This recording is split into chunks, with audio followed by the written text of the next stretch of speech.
시간 우리 모두에게 주시는 하나님의 말씀은 마태복음 2장 13절부터 23절까지입니다. 신약성경 마태복음 2장 13절부터 23절까지의 말씀을 한 절씩 교독하겠습니다.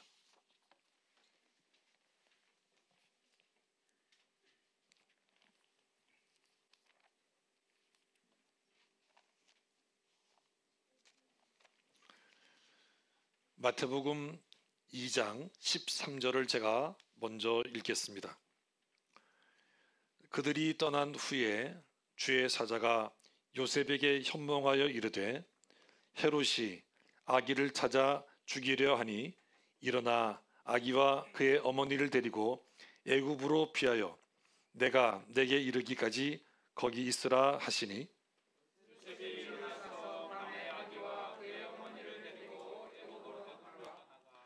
헤롯이 죽기까지 거기 있었으니 이는 주께서 선지자를 통하여 말씀하신 바 애굽으로부터 내 아들을 불렀다 함을 이루려 하심이라.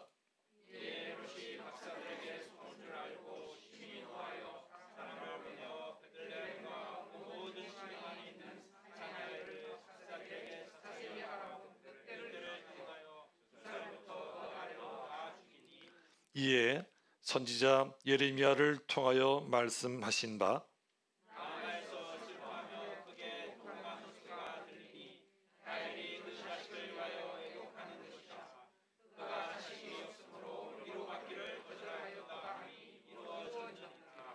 헤롯이 죽은 후에 주의 사자가 애굽에서 요셉에게 현몽하여 이르되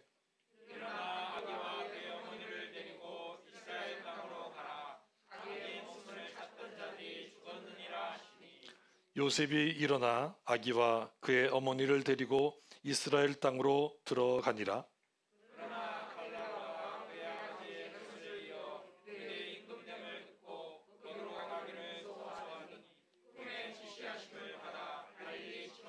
같이 읽겠습니다. 나사렛이란 동네에 가서 사니 이는 선지자로 하신 말씀에 나사렛 사람이라 칭하리라 하심을 이루려 함이러라. 아멘.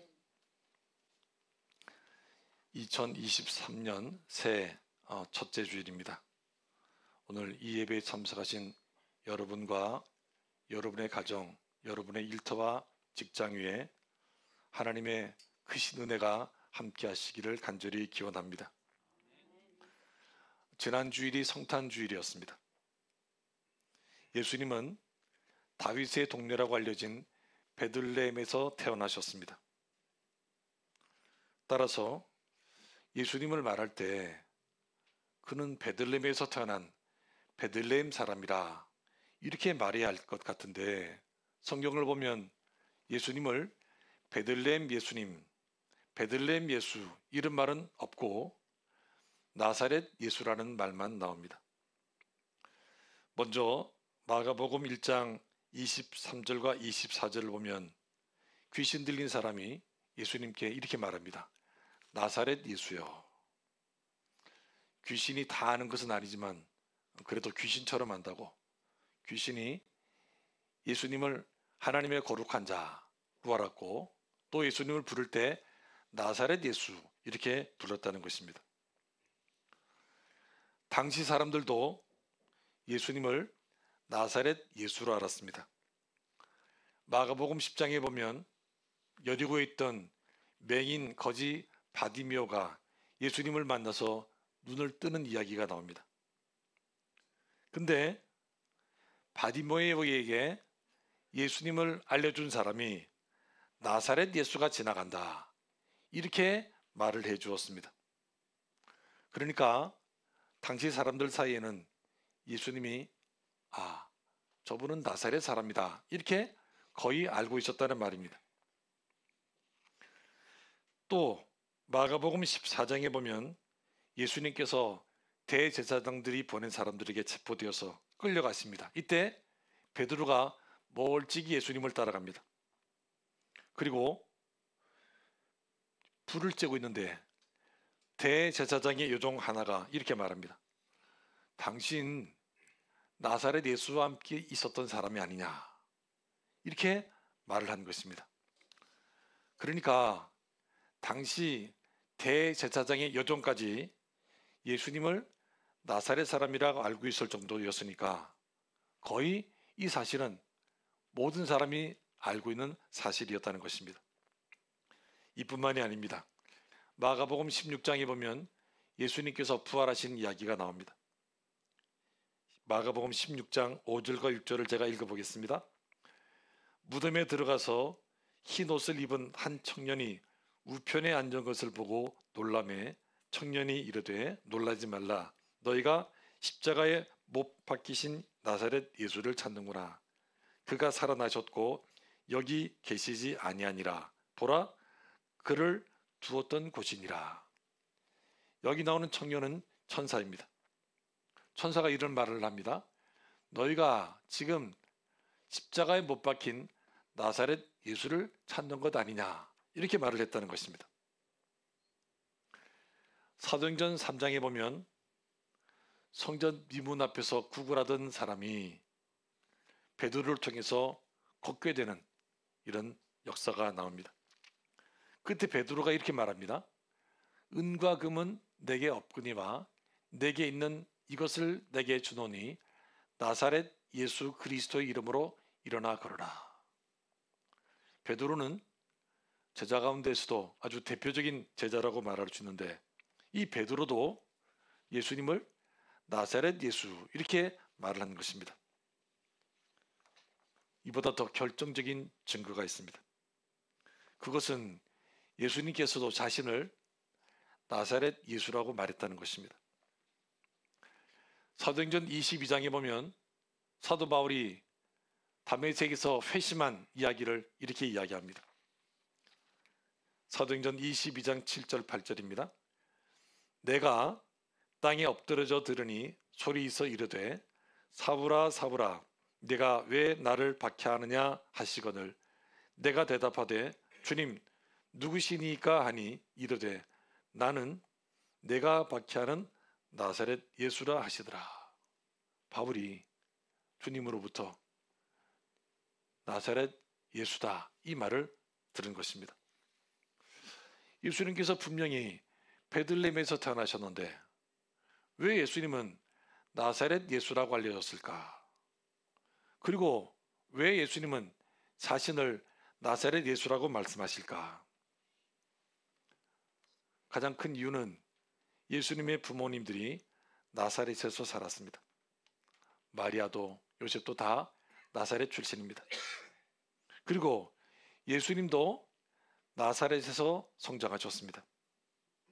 그러니까 예수님께서는 베들레헴에서 태어나시고 나사렛에서 자라나셨습니다. 간단하게 말하면 그렇습니다.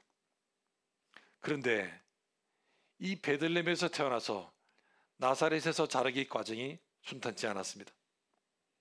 오늘 본문은 그 이야기를 우리에게 하고 있습니다. 여러분 13절 보십시오.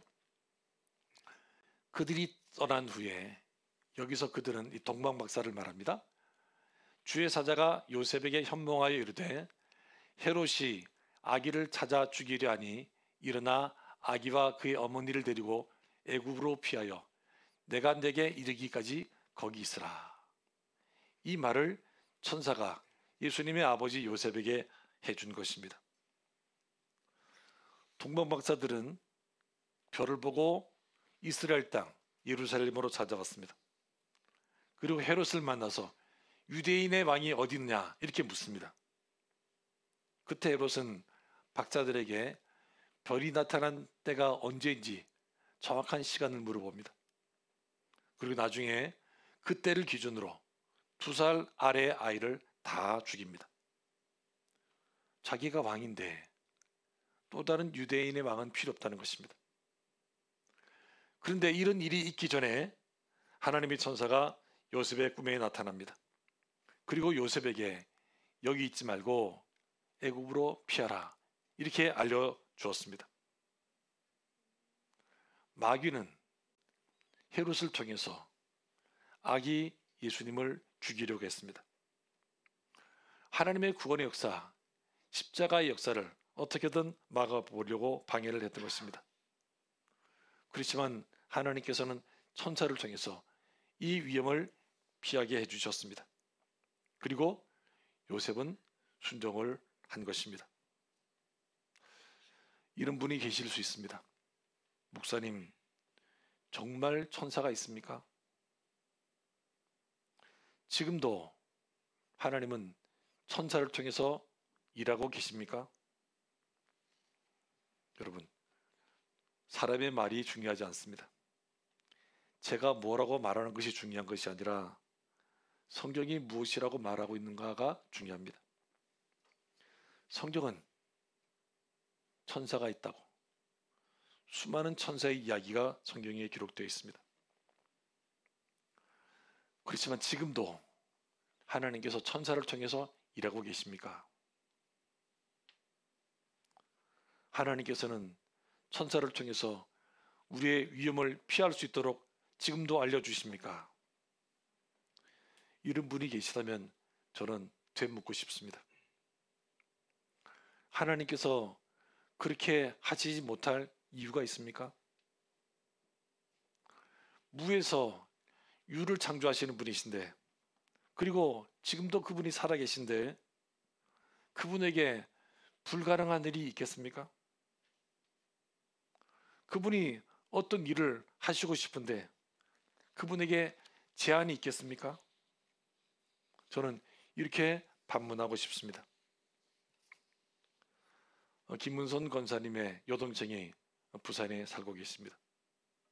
저에게 저 이모님이 되신데 고진측 교회를 출석하시다가 지금은 은퇴하신 권사님이십니다. 이분이 몸이 불편해서 병원에 갔는데 담당 의사 말은 신장의 기능이 10%밖에 되지 남지 않았으니까 이제 투석을 하셔야 될 것 같다고 이렇게 말씀을 한 것입니다.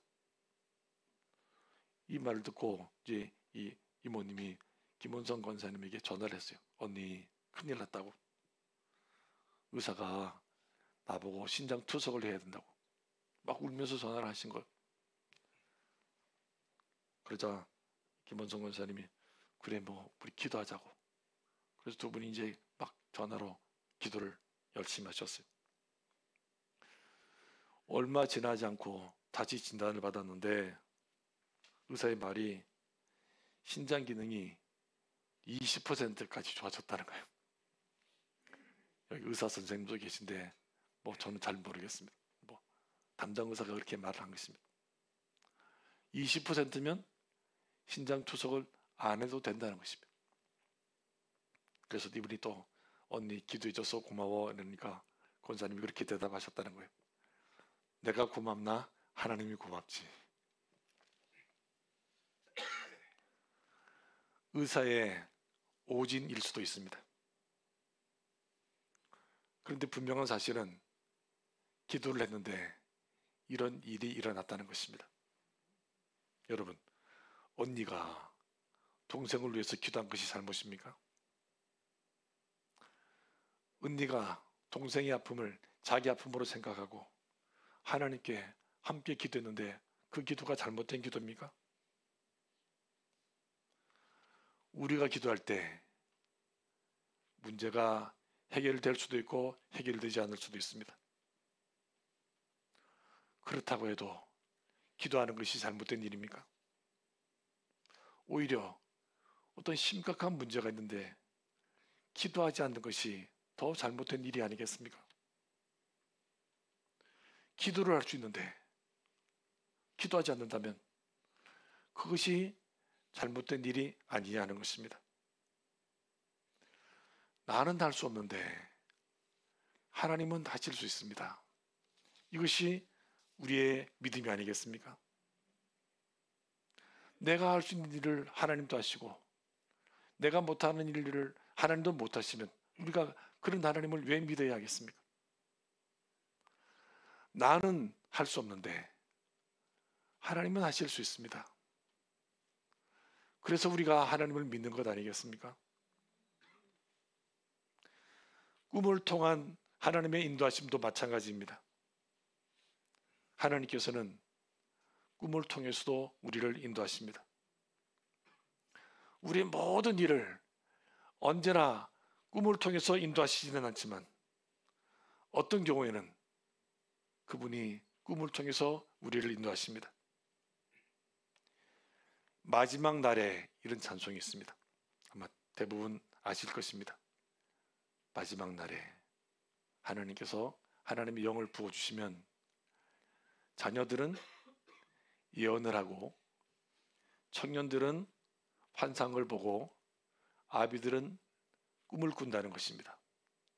주의 영이 임하면 아비들은 꿈을 꾼다는 것입니다.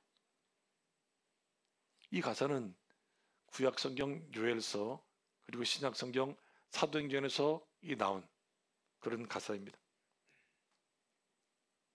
성경은 주의 영이 임하면 아비들은 꿈을 꾼다 이렇게 말씀합니다. 여러분, 주의 영이 임하시는데 아비들이 꿈을 꾸지 않는 것, 그것이 이상한 일이 아니겠습니까? 하나님의 영이 우리에게 임하시는 것은 우리를 하나님의 뜻 가운데로 인도하기 위함입니다. 주의 영이 임하면 우리는 자녀들의 예언을 통해서, 청년들의 환상을 통해서, 아비들의 꿈을 통해서 우리를 인도하시는 하나님을 경험하게 될 것입니다. 오늘 본문을 보면 하나님께서는 꿈을 통해서 그리고 천사를 통해서 요셉을 인도하십니다. 베들레헴에서 애굽으로, 애굽에서 이스라엘로, 그리고 나사렛 그곳으로 하나님은 요셉을 계속 인도하십니다. 그런데 놀라운 사실은 요셉이 꿈을 통해서 또 천사를 통해서 인도함을 받았던 일들이 하나님의 말씀과 무관하지 않았다는 것입니다. 하나님의 말씀과 일치했다는 것입니다. 꿈 따로 말씀 따로가 아니었다는 것입니다. 요셉의 꿈은 말씀을 통해서 확인이 되었고 하나님의 말씀은 요셉의 꿈이 이루어지는 기초가 되었던 것입니다. 요셉이 꿈에 나타난 천사의 말을 따라 가족을 데리고 애굽으로 내려갑니다. 헤롯이 아이들을 죽이려고 하니까 무서워서 헤롯의 칼을 피해서 도망한 것입니다. 그런데 이것이 하나님의 말씀을 이루기 위한 사건이었습니다. 오늘 본문 15절 보십시오. 헤롯이 죽기까지 거기 있었으니 이는 주께서 선지자를 통하여 말씀하신 바 애굽으로부터 내 아들을 불렀다함을 이루려 하심이라. 무슨 말입니까? 요셉은 꿈을 꾸고 천사의 말에 순종합니다. 그랬더니 하나님의 말씀이 이루어졌다는 것입니다. 요셉이 애굽에서 이스라엘로 돌아올 때도 마찬가지였습니다. 이때도 요셉의 꿈에 천사가 나타났고 요셉은 천사의 말에 순종합니다. 당시 헤롯은 죽었지만 그의 아들 아켈레오도 마찬가지였습니다. 만만치가 않았습니다. 아주 폭군이었습니다. 그래서 두려워하는 요셉에게 천사가 다시 나타납니다. 그리고 요셉은 천사의 지시를 받고 갈릴리 나사렛으로 가게 되었습니다.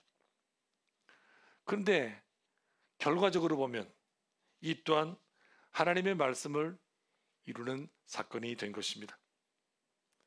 본문 23절을 보십시오. 나사렛이란 동네에 가서 사니 이는 선지자로 하신 말씀에 나사렛 사람이라 칭하리라 하심을 이루려 하심이로라. 요셉은 꿈을 꾸고 천사의 말에 순종합니다. 그랬더니 하나님의 말씀이 이루어졌다는 것입니다. 새해에는 하나님의 인도하심이 저와 여러분에게 있기를 축복합니다. 우리의 꿈은 하나님의 말씀을 통해서 확인되어야 할 것입니다. 그리고 하나님의 말씀은 우리의 꿈이 이루어지는 기초, 반석이 되어야 할 것입니다. 한 해를 살아가시면서 나의 품은 뜻이 주님의 뜻이 되는 이 놀라운 은혜와 역사가 저와 여러분의 삶 가운데 나타나고 이루어지기를 축복합니다. 기도하겠습니다. 하나님,